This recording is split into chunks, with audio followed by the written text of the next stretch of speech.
Are you looking at Kia's exciting new EV9 and their stalwart Telluride? Well, let's see how these practical SUVs with 3 rows of seats from the same brand stack up.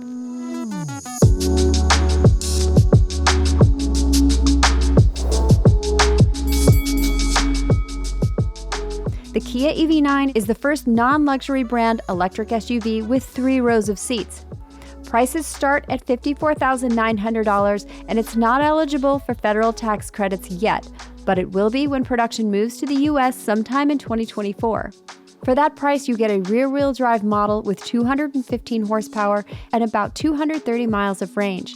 Opting for a larger battery bumps that range up to 304 miles. Jump up to the more powerful 379 horsepower dual motor powertrain in the GT line, and you'll cover around 270 miles and do 0 to 60 in roughly 5 seconds. That's over 2 seconds quicker than the Telluride, and quite impressive for a midsize SUV that can tote up to 7 people. The EV9 is positioned as a more upscale alternative to the Telluride. Every EV9 has standard dual 12.3-inch screens, heated and ventilated front seats, an auto-dimming rear-view mirror, wireless device charging, tri-zone climate control, and a hands-free power liftgate. As a full-service electric SUV with room for 7, the EV9 will excel at zipping around town to run errands and shuttle kids to practice. Just plug it in at home overnight to charge, and you'll love never having to visit the gas station again. On the other hand, the gas-powered Telluride only returns 18 to 20 mpg in city driving. But the roomy and practical Kia Telluride has a winning formula that's earned it a string of KBB Best Buy awards since its debut. It has a powerful 291 horsepower 3.8-liter V6 and does just about everything extremely well. The infotainment system was recently updated, and a lot of desirable features come standard. They aren't quite as plentiful or fancy as the EV9s, but Telluride prices start just around $35,000. That's almost a whopping $19,000 less than the EV9.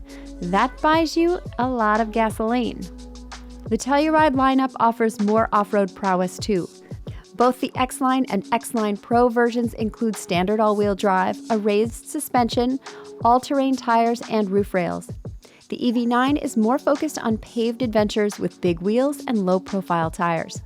With its traditional gas-powered V6, the Telluride is a more convenient choice for road trips. It takes more time and effort to charge while traveling long distances in an EV, and you know what? Range anxiety is definitely a thing. Towing also reduces an EV's range, so taking the camper out of town is best done by the Telluride. The EV9 and Telluride are very similar in size inside and out, with about the same space for passengers and cargo. The Telluride can seat up to 8 though, where the max capacity of the EV9 is limited to 7. You can get all-wheel drive on either, and they have the same industry-leading Kia warranties. The Telluride includes some free scheduled maintenance, while the EV9 does not, but electric cars don't need the same kind of routine attention as gas cars do. In the EV9, performance and range are highly dependent on the model and powertrain you use, as well as how you drive them. The Kia Telluride is a better choice if you do a lot of long-distance trips or towing, and it's better able to handle off-road duty. That huge price gap between the base EV9 and a base Telluride is tough to ignore. But if you have the means and prioritize the convenience afforded by driving an EV in the city, well, then the EV9 is a good deal compared to other luxury 3-row SUVs on the market.